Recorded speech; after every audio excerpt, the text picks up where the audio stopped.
రామాయణం.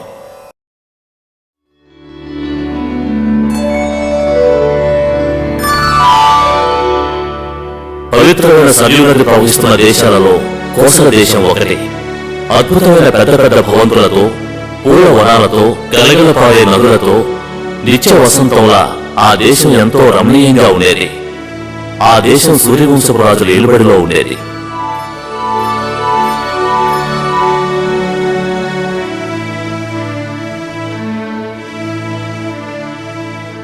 కోసల దేశపు రాజధాని అయోధ్య.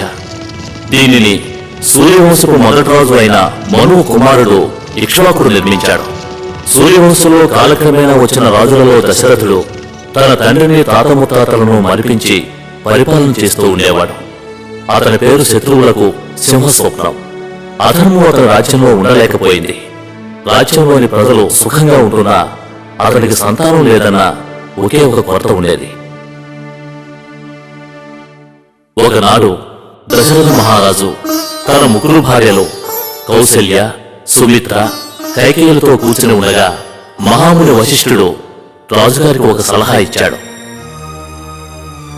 దశరథ మహారాజా, తక్షణమే మునీశ్వరుడు ఋష్యశృంగుని పిలిపించి పుత్రకామేష్టి యాగం జరిపించండి. మీ కోరిక నెరవేరి సంతాన ప్రాప్తి కలుగుతుంది.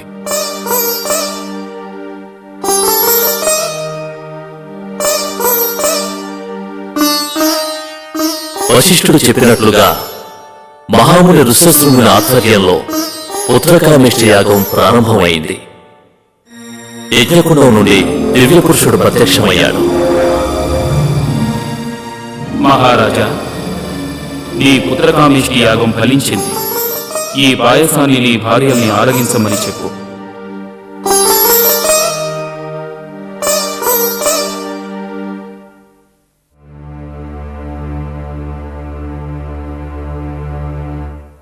కౌసల్య, ఇది దైవ ప్రసాదము. ఇందులో సగభాగము నువ్వు తీసుకుని మిగిలినది కైకేయి, సుమిత్రలకు ఇవ్వు.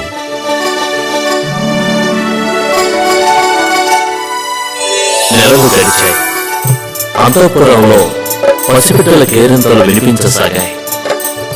కౌసల్య రాముడిని, కైకేయి భరతుడిని, సుమిత్ర కవలులైన లక్ష్మణుడు శత్రుఘ్నుడిని ప్రసవించారు. దశరథుని సంతోషానికి అవధులు లేవు.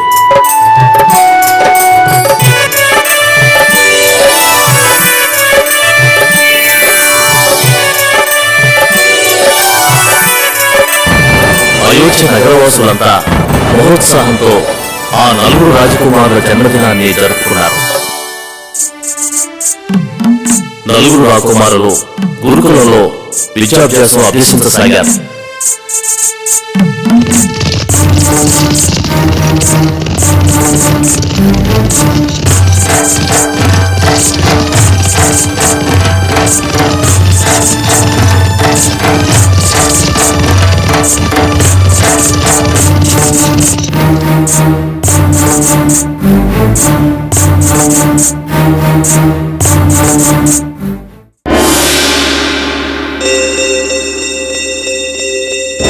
జయము మహారాజా, మహర్షి విశ్వామిత్రుల వారు సింహద్వారం వద్ద నిలబడి ఉన్నారు.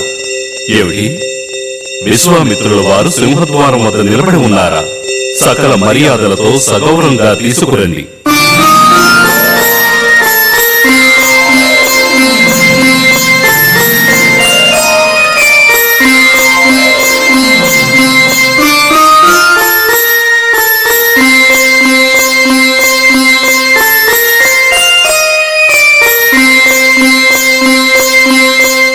దయచేయండి, దయచేయండి విశ్వామిత్ర మహర్షి. మీ రాకతో మా అయోధ్య ధన్యమైంది మహర్షి. మహాముని, ఏ పని మీద వచ్చారో సెలవిస్తే దాన్ని క్షణాలలో నెరవేర్చి మీ అనుగ్రహం పొందుతాను. మీ కోరికేమిటో సెలవియండి స్వామి. మహారాజా, రఘువంశంలో జన్మించిన నీవు ఆడిన మాటను తప్పవని నీ సహాయం ఆర్థించడానికి వచ్చాను. మీ కోరిక ఏదైనా సరే నిస్సంకోచంగా చెప్పండి. లోక కళ్యాణార్థమై నేను చేస్తున్న ప్రతి ఒక్క యాగానికి రాక్షసులు విఘ్నం కలిగిస్తున్నారు మహారాజా. మేము యజ్ఞం మొదలు పెట్టగానే రాక్షసులు రక్త మాంసాలు ఎముకలు వర్షింపజేస్తున్నారు. రాక్షసులను సంహరించడానికి రాముని నాతో పంపు మహారాజా. ఏమన్నారు? రాముడినా? అతనింకా పసిబాలుడే. అతను ఆ రాక్షసుల్ని ఎలా చంపగలడు? యుద్ధ విద్యలో పరిపూర్ణుడు కాడు, అనుభవం లేదు. కావాలంటే నేనే స్వయంగా నా సేనలతో వచ్చి వాళ్ళనంతం చేస్తాను. మహర్షి, నా రాముణ్ణి మాత్రం వదిలేయండి. దశరథ, నీ ఉపన్యాసాలు కట్టిపెట్టు. నేను అడిగింది రాముణ్ణి పంపమనేగా. నువ్వు ఆడిన మాట తప్పావు. సూర్యవంశంలో పుట్టిన వారెవరు ఆడిన మాట తప్పరని నేనిక్కడికి వచ్చాను. అయితే ఇప్పుడే తెలిసింది సూర్యవంశంలో ప్రతిజ్ఞాభంగం జరుగుతుందని. శాంతించండి మహర్షి విశ్వామిత్ర. దశరథ మహారాజు పరిపాలనలో ఎన్నటికీ తప్పనిదే జరగదు. శాంతించండి మహారాజా. రాముని గురించి మీకు తెలియదు, అయితే మాకు విశ్వామిత్రుల వారికి బాగా తెలుసు. రాముడు ఎంతో పరాక్రమవంతుడు, దేన్నైనా సరే ఎదుర్కొనే శక్తి సామర్థ్యాలు కలవాడు. విశ్వామిత్రులకి అస్త్ర విద్య అంతా స్వాధీనంలో ఉంది. ఆయనతో మీరు రాముని ధైర్యంగా పంపవచ్చు. చింతించకండి, మీరు ఇచ్చిన మాట నిలబెట్టుకోండి.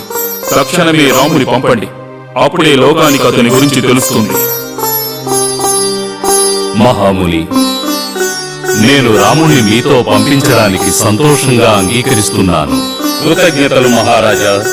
నీ నిర్ణయానికి చాలా సంతోషం. అయితే ఏమిటి?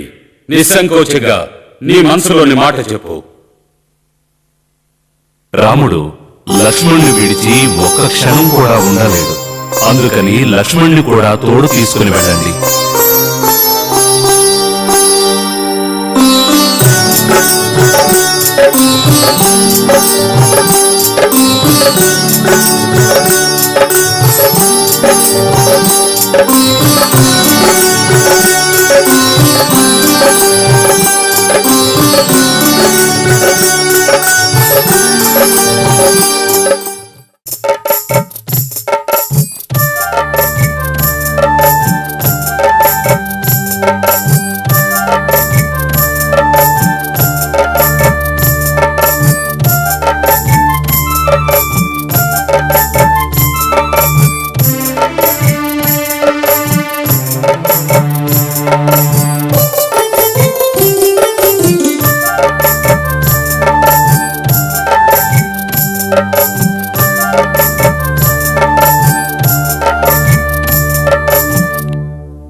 విశ్వామిత్రుడు రామునితో, రామ, ఇదే తాటకవనం.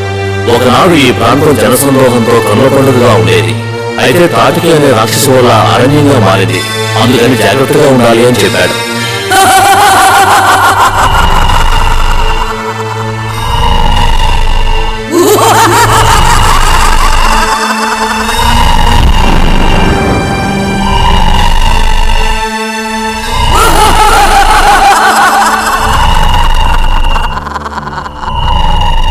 విశ్వామిత్రుడు వింటికి బాణం సంధించి తాటకిని సంహరించమని రామునితో చెప్పాడు.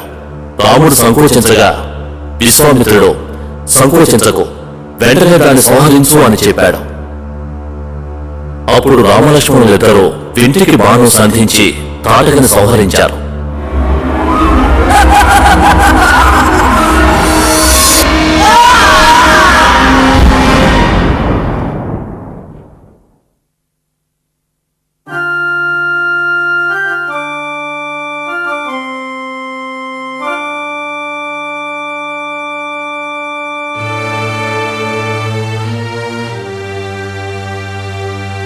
దివ్యదీప్తులను వెతజలే దివ్యాస్త్రాల మహిమను వివరించి మంత్రపూర్వకంగా వాటిని విశ్వామిత్రుడు రామునికిచ్చాడు.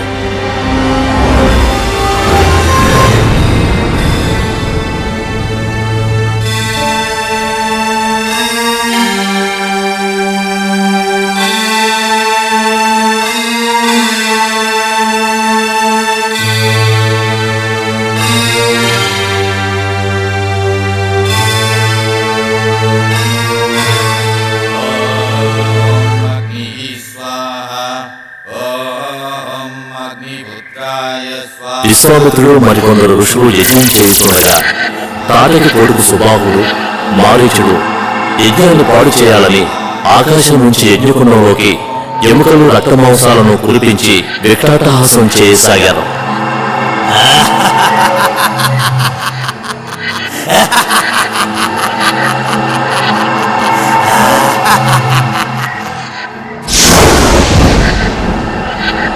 సుబాహు, ఆ కుర్రకుంక మనం వేసిన ఎముకలను యజ్ఞకుండలో పడకుండా చేశాడు. బాణం తగలగానే సుబాహుడు బాధతో అరిచి నేల కొరిగాడు. అయ్యో సుబాహు, నేను గాయాలతో తప్పించుకున్నాను, నా ప్రాణం పోలేదు.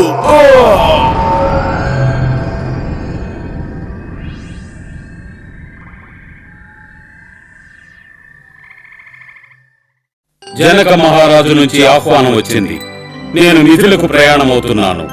మీరు కూడా నాతో వస్తే అక్కడున్న శివధనస్సును గురించి మీరు తెలుసుకొనవచ్చును. బయలుదేరండి.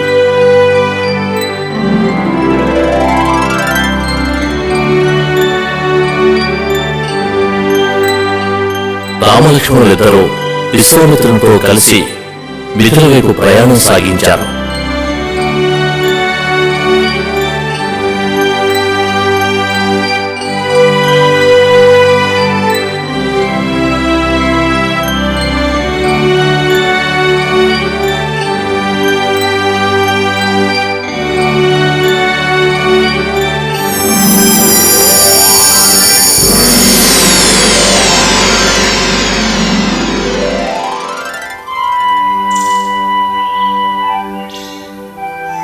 ధన్యరాల్ని రామా, నీ పాదస్పర్శ సోకి నేటికి నా శాపం తొలగిపోయింది.